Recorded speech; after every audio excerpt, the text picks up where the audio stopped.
आज का ये हमारा वीडियो है मनरेगा योजना से संबंधित। मतलब महात्मा गांधी राष्ट्रीय ग्रामीण रोजगार गारंटी अधिनियम, जिस एक्ट में 100 दिन के कार्य की हमें गारंटी दी जाती है कि जो भी जॉब कार्ड धारक है, परिवार है, उसको हम 100 दिन की काम की गारंटी देते हैं। ये तो एक श्रमिक वर्ग की बात हो गई, लेकिन मनरेगा से बहुत से व्यक्तिगत लाभार्थी कार्य कराए जाते हैं जो नहीं हो पाते हैं, या कहें हम लोग उसका लाभ नहीं ले पाते हैं। तो आज का हमारा ये वीडियो मनरेगा के द्वारा जो व्यक्तिगत लाभार्थियों के लिए कार्य कराए जाते हैं उससे संबंधित है। और हमें पता है कि इस वीडियो पे व्यूज ज़्यादा नहीं आने वाले हैं, लेकिन जो भी आप लोग देखेंगे, कम से कम लोग देखेंगे, तो इसे अमल में लाइएगा और कम से कम 8-10 लोगों को शेयर जरूर करिएगा। जो जागरूक हैं, समझदार हैं, वो प्रयास करेंगे योजनाओं का लाभ लेने के लिए। योजनाओं का लाभ घर बैठे नहीं आता है, आपको तकलीफ उठानी पड़ती है, आपको दौड़ना धूपना पड़ता है, आपको जानकारी हासिल करनी होती है। जब आपको जानकारी हासिल होगी तभी आप अपनी बात कहीं भी रख सकते हैं, चाहे प्रधान के सामने रख सकते हैं, ब्लॉक पे जाके रख सकते हैं, रोजगार सेवक के सामने रख सकते हैं। जब आपको कुछ पता ही नहीं होगा तो आप उस पर बात नहीं कर पाएंगे। व्यक्तिगत लाभार्थी के कार्य पहले समझ ले कौन कौन व्यक्तियों के हो सकते हैं। एक तो जो महिला मुखिया परिवार हैं, उनको ये लाभ मिल सकता है। अनुसूचित जाति के परिवार हैं, अनुसूचित जनजाति के परिवार हैं, बीपीएल अंत्योदय कार्ड धारक परिवार हैं, और इसके बाद में जो जॉब कार्ड धारक परिवार हैं, लघु सीमांत कृषक जो हैं, किसान हैं, वो भी इसके पात्र हैं। और इन सब पात्रता के होते हुए आपका जॉब कार्ड धारक होना जरूरी है, क्योंकि जॉब कार्ड होगा तभी आपको श्रम का कार्य मिल पाएगा, और उसके साथ साथ जो सामग्री होगी वो सरकार पैसा आपको देगी निर्माण कार्य होने के बाद में। कठिनाई क्या क्या इसमें आती है। एक तो अगर आप चाहते हैं कि हमें जैसे अपना पशु शेड बनवाना है, चलो इसके बाद हम बात करें। हम जो 4 वर्गीकरण मनरेगा में दिए गए हैं कि कौन कौन से व्यक्तिगत लाभार्थी अपना कार्य करा सकते हैं, तो उसमें सबसे पहले आता है कृषि और वानिकी से संबंधित कार्य।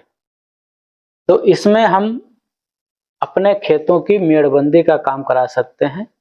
मेड़बंदी सरकार की तरफ से, मान लीजिए आपका कोई चक पड़ा है, पानी उतर जाता है, उस पानी को रोकने के लिए आप अपने खेत की मेड़बंदी करा सकते हैं।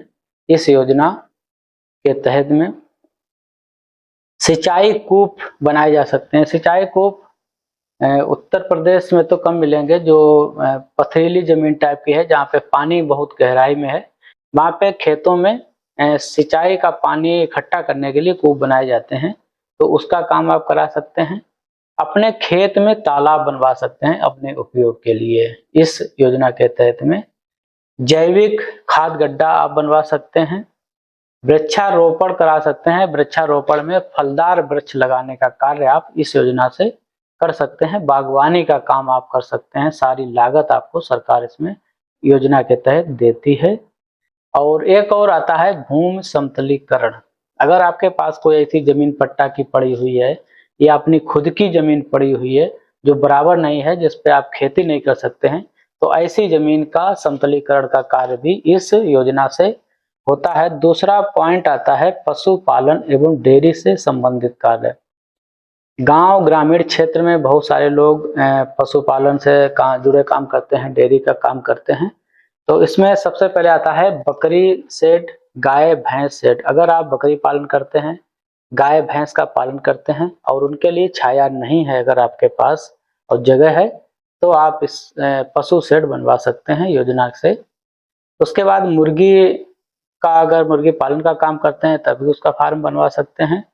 चारा भंडारण शेड बना सकते हैं। जैसे आप मान लीजिए 10 गाय रखते हैं या 10 भैंस रखते हैं, लेकिन आपके पास भूसा चारा इकट्ठा करने के लिए अलग से कमरा नहीं है, तो आप इसमें चारा भंडारण शेड भी बना सकते हैं। और एक और काम आता है मछली पालन का काम। मछली पालन का काम अगर आप करना चाहते हैं तो अपने खेत में तालाब खुदवा सकते हैं मनरेगा योजना से। ये 2 चीज हो गए। तीसरा इसका पॉइंट आता है आवासीय एवं पेयजल से संबंधित कार्य। तो इसमें ग्रामीण आवास से जुड़े जो कार्य हैं, जैसे मनरेगा की मजदूरी आवास के साथ में अभी दी जाती है, वो आप इसमें ले सकते हैं। शौचालय निर्माण का कार्य भी मनरेगा से कराया जा सकता है, जिसमें एसबीएम से संयोजन करके ये कार्य होता है। फिर आता है वर्षा जल संचयन, जिसे रेन वाटर हार्वेस्टिंग सिस्टम भी कहा जाता है। जैसे आप अपने कोई आपका निर्माण क्षेत्र है, कोई घर है, कोई बड़ा छत वाला है, तो उसका पानी जमीन के अंदर जाए, पानी रिचार्ज हो, तो वाटर हार्वेस्टिंग सिस्टम के तहत इसमें भी कार्य आप करवा सकते हैं। लास्ट में आता है आजीविका से संबंधित कार्य। आजीविका में संबंधित हाट बाजार सेट का निर्माण, जैसे कहीं पे बाजार लग रहा है स्थायी रूप से, तो वहां पे जो महिलाएं उत्पादन बेचती हैं, महिलाएं अपना दुकान चलाती हैं, तो वहां पे ये सेट बनाया जा सकता है। और उसके बाद आता है छोटे व्यापार के लिए कोई छोटी दुकान भी बनाई जा सकती है मनरेगा से, अगर उसकी अपनी जगह है और वो दुकान किए हुए है। तो ये सारी चीजें 4 हिस्सों में हो गई। कृषि बागवानी से संबंधित हो गई, पशुपालन डेयरी उद्योग से संबंधित, आवासीय एवं पेयजल से संबंधित ये हो गए, और आजीविका संबंधित कार्य हो गए। तो इतने सारे कार्य 1 2 3 4 5 6 4 10 और 4 14 3 17 कार्य व्यक्तिगत रूप से किसी भी लाभार्थी को कराए जा सकते हैं। लाभार्थियों में मैंने बता दिया, एससी अनुसूचित जाति के परिवार हैं, अनुसूचित जनजाति के परिवार हैं, लघु सीमांत कृषक हैं, महिला मुखिया वाले परिवार हैं, आवास लाभार्थी, बहुत सारे लोगों को आवास मिल रहा है, आवास के लाभार्थी भी इस योजना के पात्र होते हैं। जॉब कार्ड धारक हैं, बीपीएल कार्ड धारक हैं, और इसके लिए आपके पास जॉब कार्ड होना जरूरी है। आप अपना जॉब कार्ड बनवा लें, कार्य भी करें। अब कठिनाई कहाँ पे आती है वो मैं आपको बताऊं। अगर आप ये सब में से कोई काम चयन करते हैं कि हमें कोई काम करवाना है, तो सबसे पहले आपको गांव पंचायत में एक प्रार्थना पत्र देना होगा या प्रधान से कहना होगा। तो उसके लिए वार्षिक कार्य योजना जब बनती है मनरेगा की, तो उस वार्षिक कार्य योजना में इन कामों को सम्मिलित करवा लें। वैसे तो सम्मिलित किए जाते हैं, लेकिन बाद में होता कुछ नहीं है, सारी चीजें हैं। कार्य जब आपका कार्य योजना में सम्मिलित हो जाएगा, जब आप कार्य करवाने के लिए कहेंगे, तो उस कार्य की वर्क आईडी जनरेट कराई जाएगी। वर्क आईडी जनरेट हो जाने के बाद जो तकनीकी सहायक होते हैं वहां जाकर निरीक्षण करते हैं, एस्टीमेट उसका पूरा बनाएंगे, और एस्टीमेट जब बन जाएगा, एस्टीमेट स्वीकृत हो जाएगा, टीएस वगैरह उसका हो जाएगा, तो उसके बाद में कार्य का जियो टैग होता है काम करवाने के लिए। जब जियो टैग हो जाएगा तब कार्य के लिए प्रथम बार में मास्टर रोल जारी होंगे धीरे धीरे कि ये काम शुरू हो गया है। लेकिन ये तो हो गई कानून की बात, अधिनियम की बात, लेकिन व्यवहारिकता में कुछ और ही बातें हैं।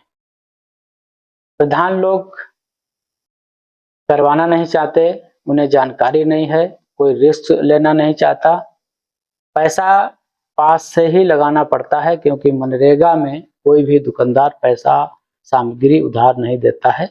तो आप अगर सक्षम हैं तो अपना पैसा खुद लगा लीजिए और वाउचर वगैरह सारे दे दीजिए गांव पंचायत को, वहाँ फाइल फीड हो जाएगी। फाइल फीड होने के बाद आपका कार्य हो जाएगा और भुगतान भी जिस फर्म के खाते आपने दिए हैं उस फर्म को आप भुगतान भी हो जाएगा। मनरेगा की जो भी मजदूरी होगी उस कार्य की, वो सारी आपके खाते में आएगी। तो ये एक जानकारी थी आप लोगों की मांग पे। वीडियो को ज़्यादा से ज़्यादा शेयर करिएगा, चैनल को हमारे सब्सक्राइब कर लीजिएगा, क्योंकि ये सारी बातें आपको ढूंढनी पड़ेंगी। तो ज़्यादा से ज़्यादा जब लोगों के पास पहुंचेंगी तो लोग जागरूक होंगे और योजना का लाभ भी उठा सकते हैं।